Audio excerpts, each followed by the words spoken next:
നമസ്കാരം. വചനസമീക്ഷയിലേക്ക് സ്വാഗതം. ഇന്നത്തെ ചിന്തയ്ക്ക് വേണ്ടി ഞാൻ എടുത്തിരിക്കുന്ന വേദഭാഗം ഗലാത്യർ 6:9.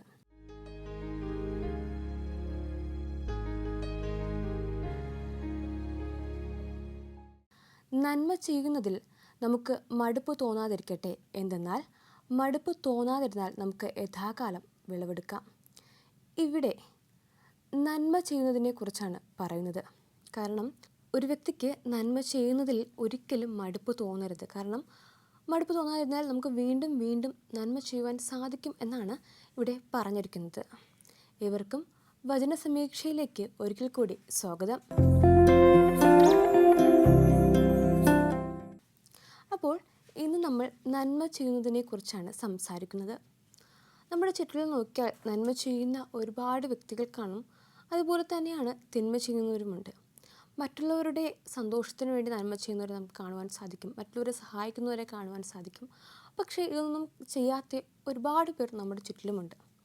അപ്പോൾ ഒരുപാട് കാലങ്ങൾക്ക് മുൻപ് നന്മ ചെയ്ത ഒരു റബിയെക്കുറിച്ച്, റബി എന്ന് വെച്ചാൽ ഒരു ഗുരുവിനെ കുറിച്ചാണ് നമ്മളിന്ന് സംസാരിക്കുന്നത്.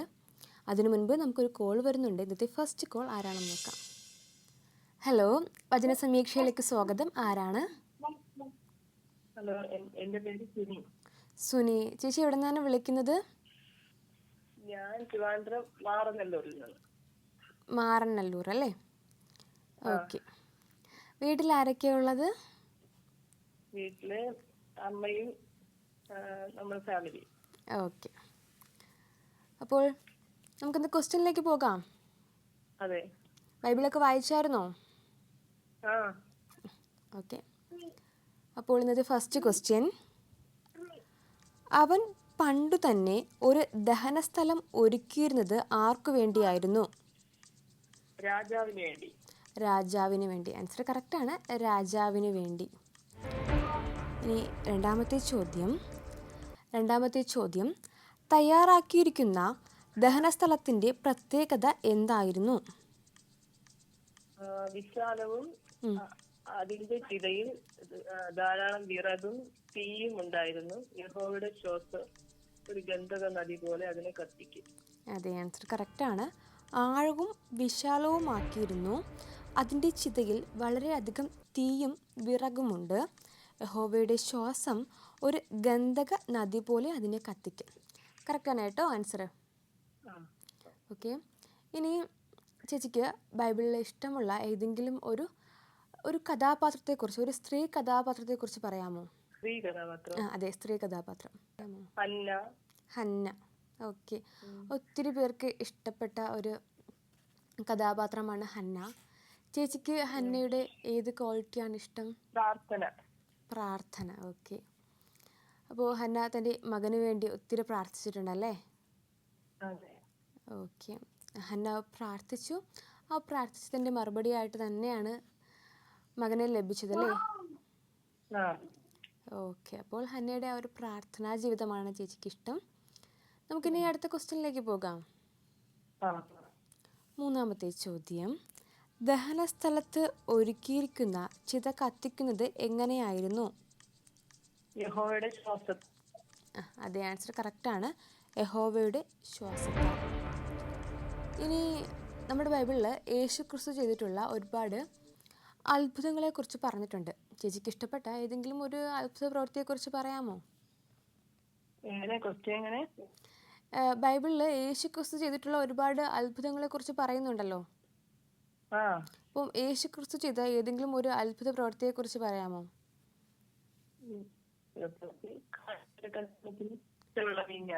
ഏതാ ചേച്ചി? കാനായിലെ കല്യാണത്തിന് പച്ചവെള്ളത്തെ വീഞ്ഞാക്കി. ഓക്കെ. ഈ ഒരു അത്ഭുത പ്രവൃത്തി ഇഷ്ടപ്പെടാനുള്ള കാര്യം എന്താ? അവരുടെ ശൂന്യത നിലനിറവാക്കി കൊടുത്തു. അവരുടെ ലജ്ജ ഇല്ലാതാക്കി. ഓക്കെ. അപ്പോൾ ഈ കാരണങ്ങളൊക്കെയാണല്ലേ ചേച്ചിക്ക് ആ ഒരു അത്ഭുത പ്രവൃത്തി ഇഷ്ടപ്പെടാനുള്ള കാരണം?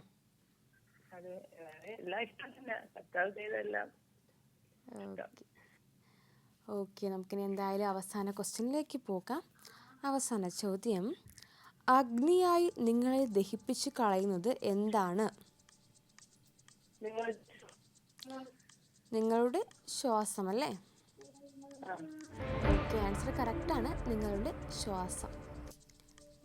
ഇനി ചേച്ചിക്ക് ഇഷ്ടപ്പെട്ട ബൈബിളിൽ ഒരു വാക്യം കൂടി പറയാമോ? ഭയപ്പെടേണ്ട, ഞാൻ നിന്നോട് കൂടെയുണ്ട്. ശ്രമിച്ചു നോക്കേണ്ട, ഞാൻ നിന്റെ ദൈവം. ഞാൻ നിന്നെ സഹായിക്കും, ഞാൻ നിന്നെ ശക്തീകരിക്കും, കൈ കൊണ്ട് ഞാൻ നിന്നെ താങ്ങും. ഓക്കെ, നല്ലൊരു വചനമായിരുന്നു. അപ്പോൾ എന്തായാലും 4 ക്വസ്റ്റ്യനും കഴിഞ്ഞിട്ടുണ്ടേ. ആ എന്തായാലും ഇന്ന് വിളിച്ചതിൽ ഒരുപാട് സന്തോഷം. ഇനിയും വിളിക്കണം കേട്ടോ. ആ ഓക്കെ, താങ്ക് യു. ഇപ്പോൾ തിരുവനന്തപുരം മാറനല്ലൂരിൽ നിന്നും സുനി ചേച്ചിയാണ് വിളിച്ചത്. ചേച്ചി എല്ലാ ക്വസ്റ്റ്യനും കറക്റ്റായിട്ട് തന്നെ ആൻസർ ചെയ്തിട്ടുണ്ടായിരുന്നു. ബൈബിളിലെ ചില കാര്യങ്ങൾ സംസാരിച്ചു. നല്ലൊരു കോളായിരുന്നു. അപ്പോൾ നമുക്കിനി കഥയിലേക്ക് പോകാം. ഒരുപാട് കാലങ്ങൾക്ക് മുൻപ് നടന്ന ഒരു സ്റ്റോറിയാണത്. നമുക്കറിയാം, പണ്ട് കാലങ്ങളിൽ ഇപ്പോൾ നമുക്ക് ഭരണാധികാരികളായിട്ട് മന്ത്രിമാരും ഒരു ഭരണകൂടമുണ്ട്. പക്ഷേ പണ്ടാണെങ്കിൽ രാജാക്കന്മാരാണ് ഒരു നാട്ടുരാജ്യങ്ങളായിട്ട് ഇവിടെ ഭരിച്ചുകൊണ്ടിരുന്നത്. അപ്പോൾ ഈ റോമിലും റോമാ സാമ്രാജ്യത്തിലും ഒരു രാജാവും അവിടെ ആ ഒരു രാജഭരണം തന്നെയായിരുന്നു അവിടെയും നിലനിന്നിരുന്നത്. അപ്പോൾ ഒരുപാട് കാലങ്ങൾക്ക് മുൻപ് ഈ റോമിലെ ചക്രവർത്തിനിയുടെ കിരീടം കളഞ്ഞുപോയി. എങ്ങനെയാണ് തൻ്റെ കിരീടം കളഞ്ഞു പോയതെന്ന് ഈ ചക്രവർത്തിനി എത്ര തന്നെ ആലോചിച്ചിട്ടും യാതൊരു പിടിയും കിട്ടിയില്ല. ഒരുപാടിടത്ത് തിരഞ്ഞു, ഒരിടത്തു നിന്നും കണ്ടെത്തുവാൻ സാധിച്ചില്ല. ഇത് കൂടാതെ തൻ്റെ ആ ഒരു രാജസന്നിധിയിലുള്ള എല്ലാവരോടും ഈ കിരീടം തിരയുവാൻ പറഞ്ഞു. പക്ഷേ എല്ലാവരും ഒത്തിരി തിരഞ്ഞിട്ടും കണ്ടെത്തുവാൻ കഴിഞ്ഞില്ല. ഇങ്ങനെ 2-3 ദിവസം ഈ കൊട്ടാരത്തിൽ മാത്രം നിന്നിരുന്ന ഈ ഒരു വിഷയം പുറത്ത് പലരും അറിഞ്ഞു തുടങ്ങി. ചക്രവർത്തിനിയുടെ കിരീടം കളഞ്ഞു പോയിരിക്കുന്നു. അതിന് നമുക്കത് പറയുമ്പോഴൊന്നും തോന്നിയില്ലെങ്കിലും അന്നത്തെ ഒരു കാലഘട്ടത്തിൽ അത് അത്രത്തോളം വിലപ്പെട്ട ഒരു കാര്യമായിരുന്നു ചക്രവർത്തിനിയുടെ കിരീടം എന്ന് പറഞ്ഞാൽ. അങ്ങനെ കിരീടം കളഞ്ഞു പോയത് ആ രാജസന്നിധിയിൽ നിന്നും പുറത്തോട്ടും അറിഞ്ഞു തുടങ്ങി എന്നൊരവസ്ഥയിലെത്തിയപ്പോൾ ചക്രവർത്തി ഒരു കാര്യം ചെയ്തു. ഒരു വിളംബരം പുറപ്പെടുവിച്ചു. തൻ്റെ കിരീടം കളഞ്ഞു പോയിട്ടുണ്ട്, ആ കിരീടം കണ്ടെത്തുന്നവർക്ക് ഒരുപാട് വിലപിടിപ്പുള്ള സമ്മാനങ്ങൾ നൽകും. 30 ദിവസത്തിനുള്ളിൽ കണ്ടെത്തുന്നവർക്ക് മാത്രമാണ് ഈ സമ്മാനം. ഇനി 30 ദിവസം കഴിഞ്ഞതിന് ശേഷം ഇനി ആരെങ്കിലും മോഷ്ടിച്ചതാണോ അങ്ങനെ എന്തെങ്കിലും അറിയാൻ വേണ്ടി 30 ദിവസത്തിന് ശേഷം കൊണ്ടുവരുന്നവരുടെ തല വെട്ടിയെടുക്കുമെന്നൊരു ശിക്ഷാവിധിയും പുറപ്പെടുവിച്ചു. ഇത് കേട്ടപ്പോൾ ഒരുപാട് സമ്മാനങ്ങൾ കിട്ടുമെന്നറിഞ്ഞ് അവിടെയുള്ള ഒരുപാട് പേർ ആ ചക്രവർത്തിനിയുടെ കിരീടം തിരഞ്ഞുപോയി. പക്ഷേ എവിടെയൊക്കെ തിരഞ്ഞിട്ടും കണ്ടെത്തുവാൻ കഴിഞ്ഞില്ല. ഈ ഒരു അവസരത്തിൽ തന്നെ നമുക്കറിയാം, റോമിൽ പണ്ട് കാലത്ത് ഒരുപാട് പേർ വന്ന് താമസിച്ചിരുന്നു. പ്രത്യേകിച്ച് ഈ ഗുരുക്കൾ, റബിമാർ, ഈ മതപണ്ഡിതർ, അവരൊക്കെ തങ്ങൾക്ക് ചെറിയൊരു സമയം ചെലവഴിക്കുവാൻ വേണ്ടിയും അതുപോലെ തന്നെയാണ് അവർക്ക് അവരുടേതായ ചില കാര്യങ്ങൾ സമാധാനത്തോടെ ചെയ്യുവാനും റോമിലെ ചെറിയ ചെറിയ ഗ്രാമങ്ങളിൽ പാർത്തിരുന്നു. അങ്ങനെ റോമിലെ ഒരു ചെറിയൊരു ഗ്രാമത്തിൽ തൻ്റെ ധ്യാനത്തിന് വേണ്ടി താമസിച്ചിരുന്ന ഒരു റബി ഒരിക്കൽ താൻ വളരെയധികം ശാന്തനായി ധ്യാനത്തിലിരിക്കുമ്പോൾ തൻ്റെ കാലിൻ്റെ അടുക്കൽ എന്തോ വന്ന് കിടക്കുമ്പോൾ തോന്നി. അയാളത് ശ്രദ്ധിച്ചു നോക്കുമ്പോൾ ഒരു കിരീടമായിരുന്നു. അതായിരുന്നു ഈ ചക്രവർത്തിനിയുടെ കിരീടം. ആ കിരീടം കണ്ടപ്പോൾ റബിക്കൊന്നും മനസ്സിലായില്ല. പക്ഷേ പിറ്റേ ദിവസം ചുറ്റുമുള്ള ചിലർ പറഞ്ഞു, ഇങ്ങനെ ചക്രവർത്തിനിയുടെ കിരീടം കളഞ്ഞു പോയിട്ടുണ്ട്, അത് കണ്ടെത്തുന്നവർക്ക് ഒരുപാട് സമ്മാനങ്ങൾ ലഭിക്കും, എല്ലാവരും അത് തിരഞ്ഞുകൊണ്ടിരിക്കുകയാണ്, ഇനി 30 ദിവസത്തിന് ശേഷമാണ് അത് കൊണ്ട് നൽകുന്നതെങ്കിൽ ശിക്ഷാവിധി ഇങ്ങനെയാണ്, തല വെട്ടിയെടുക്കും, അങ്ങനൊരു ശിക്ഷാവിധിയും ഉണ്ടെന്നും പറഞ്ഞു. പക്ഷേ ഇതൊക്കെ അറിഞ്ഞിട്ടും റബി തനിക്ക് കിട്ടിയ ആ ഒരു കിരീടം ചക്രവർത്തിനിയുടെയാണെന്ന് മനസ്സിലാക്കിയിട്ടും അത് ആ കൊട്ടാരത്തിലേക്ക് കൊണ്ടുപോകുവാൻ തയ്യാറായിരുന്നില്ല. അയാൾ താൻ താമസിക്കുന്ന ആ ഒരു ചെറിയൊരു മുറിയുടെ ഒരു സൈഡിൽ തന്നെ അത് വെച്ചിരുന്നു. അയാൾ വീണ്ടും തൻ്റെ ധ്യാനത്തിലും താൻ സമാധാനത്തോടെ ചെയ്തു വന്നിരുന്ന തൻ്റെ ഓരോ ദിവസത്തെ ഓരോ ദിനചര്യയ്ക്കും അയാൾ സമയം മാറ്റിവെച്ചു. ദിവസങ്ങൾ കഴിഞ്ഞുപോയി. എല്ലാവരും ആ ചക്രവർത്തിനിയുടെ കിരീടം എവിടെയാണ്, അതെങ്ങനെ നഷ്ടപ്പെട്ടു, അത് കണ്ടെത്തുവാനുള്ള തിരക്കിലായിരുന്നു. അങ്ങനെ ദിവസങ്ങൾ കഴിഞ്ഞുപോയി. അവസാനത്തെ 30-ാമത്തെ ദിവസം വന്നെത്തി. 30-ാമത്തെ ദിവസവും കഴിഞ്ഞു. പിറ്റേ ദിവസം ഈ കിരീടം എടുത്തുകൊണ്ട് ഈ റബി ഒരു സ്ഥലത്തേക്ക് പോകുന്നുണ്ട്. അതെവിടെയാണെന്ന് ഞാൻ പറയാം. അതിനു മുൻപ് നമുക്ക് രണ്ടാമതൊരു കോൾ വരുന്നുണ്ട്. ആരാണെന്ന് നോക്കാം. ഹലോ, വചന സമീക്ഷയിലേക്ക് സ്വാഗതം. ആരാണ്? ആ ഞാന് മാവേലിക്കരയിൽ നിന്ന് പൊന്നമ്മക്കപ്പൻ പറയും. മാവേലിക്കരയിൽ നിന്നും പൊന്നമ്മ ആൻറ്റിയാണ് അല്ലേ? ആ ഓക്കെ ആൻറ്റി. ആൻറ്റി വീട്ടിൽ ആരൊക്കെയാണ് ഉള്ളത്? വീട്ടില് എന്റെ ഹസ്ബൻഡ് ഉണ്ട്, ആഹാ. മോനുണ്ട്. ഓക്കെ. മോള് വീട്ടിലെ ആന്ധ്രയില് ജോലി ചെയ്യുന്നു. ആഹാ. ഓക്കെ. അപ്പോൾ ആൻറ്റി ബൈബിള് വായിച്ചായിരുന്നോ? വായിച്ചായിരുന്നോ? ആ വായിച്ചായിരുന്നു. വായിച്ചല്ലേ? അപ്പോൾ നമുക്ക് ക്വസ്റ്റ്യനിലേക്ക് പോകാം. ആ ഓക്കെ. ഓക്കെ. ഇന്നത്തെ ഫസ്റ്റ് ക്വസ്റ്റ്യൻ. കോപം കൊണ്ട് ജ്വലിച്ചുയരുന്ന കനത്ത പുകയിൽ ദൂരത്തു നിന്ന് വരുന്നത് എന്താണ്? ജ്വലിപ്പിച്ചും കനത്തം പുക പുറപ്പെടുവിക്കുന്നുണ്ട് യഹോവയുടെ നാമം ദൂരത്തുനിന്ന് വരുന്നു. അപ്പോൾ ആൻസർ യഹോവയുടെ നാമം അല്ലേ? അതെ. അതെ, അപ്പോൾ ആൻസർ കറക്റ്റാണ്, യഹോവയുടെ നാമം. ഓക്കെ. ഓക്കെ ആൻറ്റി, നമുക്കിനി രണ്ടാമത്തെ ക്വസ്റ്റ്യനിലേക്ക് പോകാം. എവിടെയാണ് അവൻ്റെ ഉഗ്രകോപം നിറഞ്ഞിരിക്കുന്നത്? ദഹിപ്പിക്കുന്ന അഗ്നി പോലെ ഇരിക്കുന്നത് എന്താണ്? എവിടെയാണ് അവൻ്റെ ഉഗ്രകോപം നിറഞ്ഞിരിക്കുന്നത്? ദഹിപ്പിക്കുന്ന അഗ്നി പോലെ ഇരിക്കുന്നത് എന്താണ്? അവന്റെ നാവിൽ ഉഗ്രകോപം നിറഞ്ഞിരിക്കുന്നു. ദഹിപ്പിക്കുന്ന അഗ്നി പോലെ ഇരിക്കുന്നതോ? ദഹിപ്പിക്കുന്ന അഗ്നിജാലയോ കൊടുങ്കാറ്റ് തന്റെ മഹത്വമുള്ള മേഘനാഥം ജ്വലിപ്പിക്കുകയും ഉഗ്രകോപവും ദഹിപ്പിക്കുന്ന അഗ്നിജാലയോട് കൂടെ കൊടുങ്കാറ്റ്. ഓക്കെ. അപ്പോൾ അതായത് നാവും പിന്നെ അധരങ്ങളുമാണ് കേട്ടോ. ഓക്കെ, ആൻസർ കറക്റ്റാണ്. അവൻ്റെ അധരങ്ങളിൽ അവൻ്റെ നാവ്. ഓക്കെ. അപ്പോൾ നമുക്കിനി മൂന്നാമത്തെ ക്വസ്റ്റ്യനിലേക്ക് പോകാം. മൂന്നാമത്തെ ചോദ്യം. ശത്രുക്കളോട് യഹോവ തൻ്റെ ഭുജത്തിൻ്റെ മാഹാത്മ്യം കാണിച്ചത് എങ്ങനെയാണ്? ശത്രുക്കളോട് യഹോവ തൻ്റെ ഭുജത്തിൻ്റെ മാഹാത്മ്യം കാണിച്ചത് എങ്ങനെയാണ്? അവൻ തന്റെ ഭുജത്തിന്റെ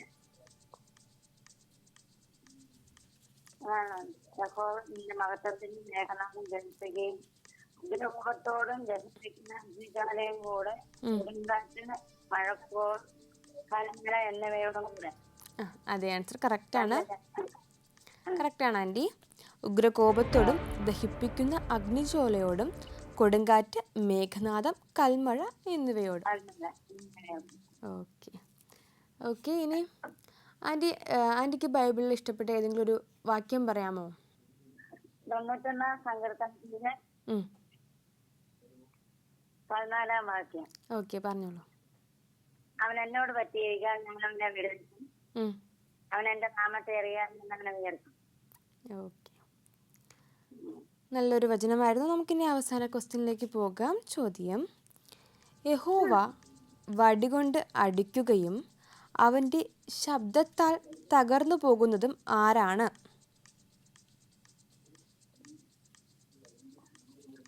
ആൻറ്റി, ക്വസ്റ്റ്യൻ മനസ്സിലായോ? യഹോവ വടികൊണ്ട് അടിക്കുകയും അവൻ്റെ ശബ്ദത്താൽ തകർന്നു പോകുന്നതും ആരാണ്?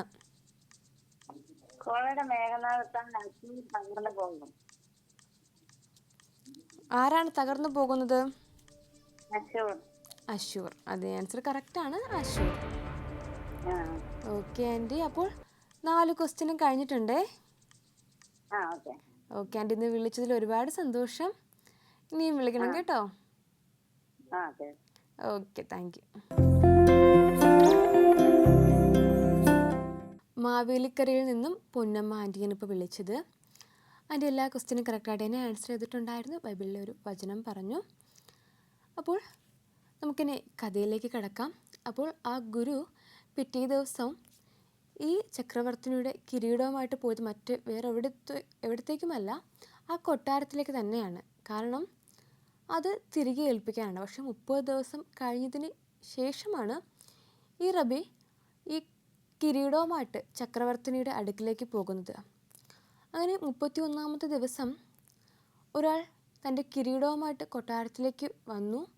ഈ കാര്യം ചക്രവർത്തിനിയുടെ അടുക്കലും എത്തി. ചക്രവർത്തിനി പെട്ടെന്ന് തന്നെ അയാളെ കാണുവാൻ വേണ്ടി അയാളുടെ അടുക്കലെത്തി. തൻ്റെ കിരീടം കണ്ടപ്പോൾ തന്നെ ചക്രവർത്തിനി വളരെയധികം സന്തോഷവതിയായി. കാരണം ഒരു മാസത്തിൽ കൂടുതലായി തൻ്റെ കിരീടം നഷ്ടപ്പെട്ടു.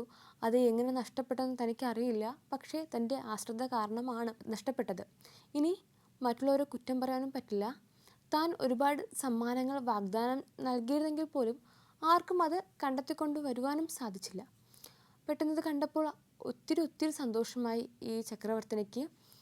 ഈ ഗുരുവിന് ഒരുപാട് നന്ദി പറയുകയും ചെയ്തു. അയാളുടെ കാര്യങ്ങൾ തിരക്കിയപ്പോൾ പുറത്തുനിന്നും ഈ റോമിൽ വന്ന് താമസിക്കുന്ന ഒരു റബിയാണെന്നും താൻ ധ്യാനത്തിലിരുന്നപ്പോഴാണ് തനിക്ക് ഈ കിരീടം കിട്ടിയതെന്നും തുടർന്ന് നടന്ന സംഭവങ്ങളൊക്കെയും ഈ ഗുരു ചക്രവർത്തിനിക്ക് പറഞ്ഞു കൊടുത്തു. പക്ഷേ അപ്പോൾ ഈ ചക്രവർത്തിനി ചോദിക്കുന്നുണ്ട്, അറിയാലോ 30 ദിവസം കഴിഞ്ഞ് ഈ കിരീടം കൊണ്ടുവന്നാൽ നിങ്ങൾക്ക് വലിയൊരു ശിക്ഷ കിട്ടും. അതിൽ നിങ്ങൾക്ക് ഭയമില്ലയോ? എന്തിനാണ് 30 ദിവസം കഴിഞ്ഞിട്ട് ഇത് കൊണ്ടുവന്നതെന്ന്.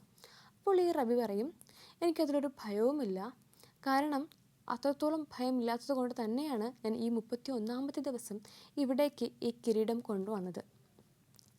നേരത്തെ കൊണ്ടുവന്നെങ്കിൽ എനിക്ക് സമ്മാനങ്ങൾ വാങ്ങുവാനും താല്പര്യമില്ലായിരുന്നു. അപ്പോൾ ഒരാളുടെ നഷ്ടപ്പെട്ടു പോയ എന്ത് സാധനമാണെങ്കിലും എന്താണെങ്കിലും അത് തിരികെ നൽകണം എന്നാണ് ഞാൻ എപ്പോഴും പഠിച്ചിട്ടുള്ളത്. ബൈബിളിൽ പറയുന്നതും താൻ വായിച്ചിട്ടുള്ളതും അതാണെന്ന് ഈ റബി ചക്രവർത്തിനിയോട് പറയുന്നുണ്ട്. അപ്പോൾ ഇത്രയും സൗമ്യനായിട്ട് തനിക്ക് ഒരുപാട് നാളുകൾക്ക് മുൻപ് ഈ കിരീടം കിട്ടിയെങ്കിലും അത് മറ്റൊരിടത്തേക്കും ഒന്നും ഒളിപ്പിച്ചു വെക്കാതെയോ വേറെ ആർക്കെങ്കിലും കൊടുക്കാതെയോ അല്ലെങ്കിൽ തന്നെ അത് വിൽക്കാതെയോ തൻ്റെ അടുത്ത് തന്നെ കൊണ്ടുവരികയും തൻ്റെ സമ്മാനങ്ങൾ വേണ്ട എന്ന് തന്നെ പറയുകയും ചെയ്ത ഈ ഗുരുവിനോട് ഈ ചക്രവർത്തിക്ക് ഒരുപാട് സ്നേഹമുണ്ടാകുന്നു, ബഹുമാനവും ഉണ്ടാകുന്നു. അങ്ങനെ ഈ ചക്രവർത്തിനെ ചുറ്റും നിന്ന് എല്ലാവരും പറയുന്നുണ്ട്, താനൊരു ശിക്ഷ പുറപ്പെടുവിച്ചിട്ടുണ്ടായിരുന്നു. പക്ഷേ അതിപ്പോൾ കൊടുക്കേണ്ട ആവശ്യമില്ല. ഇയാൾ കാരണം അത്രത്തോളം നല്ലൊരു മനസ്സിന് ഉടമയാണ്. അതുകൊണ്ടാണ് ഇത്ര ദിവസം കഴിഞ്ഞിട്ട് തനിക്ക് ആ സ്നേഹോപഹാരങ്ങൾ വേണ്ട എന്നൊരു തീരുമാനത്തിൽ ഈ കിരീടം ഇവിടെ കൊണ്ടുവന്നത്. അതിനുശേഷം ഇയാളോട് പറയുന്നുണ്ട് ഇനിയും ഇതുപോലെ നന്മ ചെയ്യണമെന്ന്. അപ്പോൾ ഈ റബി പറയുന്നുണ്ട്, ഞാൻ എപ്പോഴും നന്മ ചെയ്യും. ഇനിയും എല്ലാവർക്കും ഇങ്ങനെ ഒരാളുടെ നഷ്ടപ്പെട്ടു പോയ എന്ത് സാധനമുണ്ടെങ്കിലും അത് ഒരുപാട് സമ്മാനങ്ങൾ മോഹിച്ച് കൊടുക്കരുതെന്നാണ് എൻ്റെ ഗുരുക്കന്മാർ എന്നെ പഠിപ്പിച്ചിട്ടുള്ളത്. അതനുസരിച്ച് തന്നെ താൻ മുന്നോട്ട് പോകുമെന്ന് പറഞ്ഞുകൊണ്ട് അയാൾ ആ കൊട്ടാരത്തിൽ നിന്ന് ഇറങ്ങുകയും ചെയ്തു. അപ്പോൾ ചക്രവർത്തിനിക്ക് തൻ്റെ രാജ്യത്തിൽ ഇത്രത്തോളം നല്ല മനസ്സിന് ഉടമകളായ ഒരുപാട് റബിമാർ താമസിക്കുന്നതിലും തൻ്റെ കിരീടം തിരികെ കിട്ടിയതിലും വളരെയധികം സന്തോഷവതിയുമായി. നമുക്കിനി അവസാനമായിട്ടൊരു കോൾ വരുന്നുണ്ട്. ആരാണെന്ന് നോക്കാം. ഹലോ, വചന സമീക്ഷയിലേക്ക് സ്വാഗതം. ആരാണ്? സൂസമ്മ മാത്യു. ആൻറ്റി എവിടെ നിന്നാണ് വിളിക്കുന്നത്? കോന്നിയിൽ നിന്നാണല്ലേ. ഓക്കെ ആൻറ്റി വീട്ടിൽ ആരൊക്കെയാണ് ഉള്ളത്? ഞങ്ങൾ രണ്ടുപേരും തന്നെ. ആൻറ്റി ഞങ്ങൾ മാത്രമല്ലേ? ഓക്കെ. അപ്പോൾ ആൻറ്റി വാക്യം വായിച്ചായിരുന്നോ? വായിച്ചു. അപ്പോൾ നമുക്ക് ക്വസ്റ്റ്യനിലേക്ക് പോകാം. എൻ്റെ ഫസ്റ്റ് ക്വസ്റ്റ്യൻ, നിങ്ങൾ വലത്തോട്ടോ ഇടത്തോട്ടോ തിരിയുമ്പോൾ പിന്നിൽ നിന്ന് കേൾക്കുന്ന ശബ്ദം എന്താണ്? വഴി ഇതാകുന്നു, ഇതിൽ നടന്നുകൊള്ളുകയും. അതേ, ആൻസർ കറക്റ്റാണ്. വഴി ഇതാകുന്നു, ഇതിലൂടെ നടക്കുക. കറക്റ്റാണ് ആൻസർ. നമുക്കിനി രണ്ടാമത്തെ ക്വസ്റ്റ്യനിലേക്ക് പോകാം. ചോദ്യം, മലിന വസ്തുക്കളായി അവർ എറിഞ്ഞു കളയുന്നത് എന്തെല്ലാമാണ്? വെള്ളി പൊതിഞ്ഞിരിക്കുന്ന ബിംബങ്ങളെയും പൊന്നു പൊതിഞ്ഞിരിക്കുന്ന വിഗ്രഹങ്ങളെയും. അതേ, ആൻസർ കറക്റ്റാണ്. വെള്ളി കൊണ്ട് പൊതിഞ്ഞിരിക്കുന്ന ബിംബങ്ങളും പൊന്നുകൊണ്ട് പൊതിഞ്ഞിരിക്കുന്ന വിഗ്രഹങ്ങളും. രണ്ട് ക്വസ്റ്റ്യൻ കഴിഞ്ഞിട്ടുണ്ട്. ഇനി മൂന്നാമത്തെ ചോദ്യം, യഹോവ ഏതു രീതിയിലാണ് അവരെ അനുഗ്രഹിച്ചത്? എൻ്റെ ക്വസ്റ്റ്യൻ മനസ്സിലായോ? യഹോവ ഏതു രീതിയിലാണ് അവരെ അനുഗ്രഹിച്ചത്?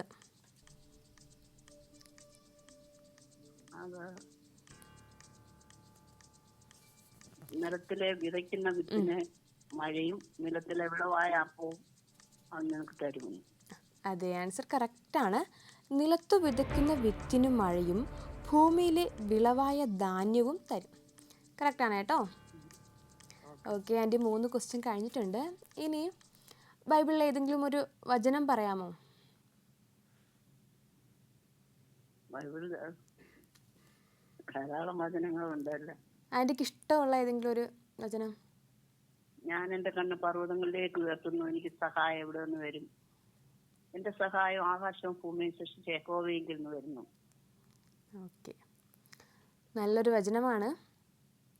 നമുക്കിനി അവസാന ക്വസ്റ്റ്യനിലേക്ക് പോകാം. നിലം ഉഴുന്ന കാളകളും കഴുതകളും തിന്നുന്ന തീറ്റ എന്താണ്? കാളകളും കഴുതകളും നിലം ഉഴുന്ന കാളകളും കഴുതകളും തിന്നുന്ന തീറ്റ എന്താണ്? മുറം കൊണ്ടും പല്ലി കൊണ്ടും വീശി വെടുപ്പാക്കിയതും ഉപ്പ് ചേർത്തതുമായ തീൻ. അതേ, ആൻസർ കറക്റ്റാണ്. മുറം കൊണ്ടും തൂമ്പ കൊണ്ടും പതിരു നീക്കിയതും ഉപ്പ് ചേർത്തതുമായ തീറ്റ. കറക്റ്റാണ് കേട്ടോ. ഓക്കെ ഓക്കെ ആൻറ്റി, അപ്പോൾ 4 ക്വസ്റ്റ്യനും കഴിഞ്ഞിട്ടുണ്ടേ. എന്തായാലും ഇന്ന് വിളിച്ചതിൽ ഒരുപാട് സന്തോഷം. ഇനിയും വിളിക്കണം കേട്ടോ. സന്തോഷം. Okay aunty, thank you. ഇപ്പോൾ സാറാമ്മ ആൻറ്റിയാണ് വിളിച്ചത്. ആൻറ്റി എല്ലാ ക്വസ്റ്റ്യനും കറക്റ്റായിട്ട് തന്നെ ആൻസർ ചെയ്തിട്ടുണ്ടായിരുന്നു. അതുപോലെ തന്നെയാണ് ബൈബിളിലെ ഒരു വചനം പറഞ്ഞു. നല്ലൊരു കോളായിരുന്നു. അപ്പോൾ നമ്മൾ പറഞ്ഞു വന്നത് ആ ചക്രവർത്തിനെയും അതുപോലെ തന്നെയാണ് റബിയെയും കുറിച്ചാണ്. അപ്പോൾ റബിയുടെ ഏറ്റവും വളരെ നല്ലൊരു പ്രവൃത്തിയെക്കുറിച്ച്, നല്ലൊരു ക്വാളിറ്റിയെക്കുറിച്ചാണ് നമ്മൾ സംസാരിച്ചത്. ആ ഒരു പ്രവൃത്തി ചക്രവർത്തിനിക്ക് അത്രത്തോളം ഇഷ്ടമായതുകൊണ്ട് തന്നെയാണ് ആ ഒരു ശിക്ഷയിൽ നിന്നും ഒരു ഇളവ് ഈ റബിക്ക് ലഭിക്കുന്നത്.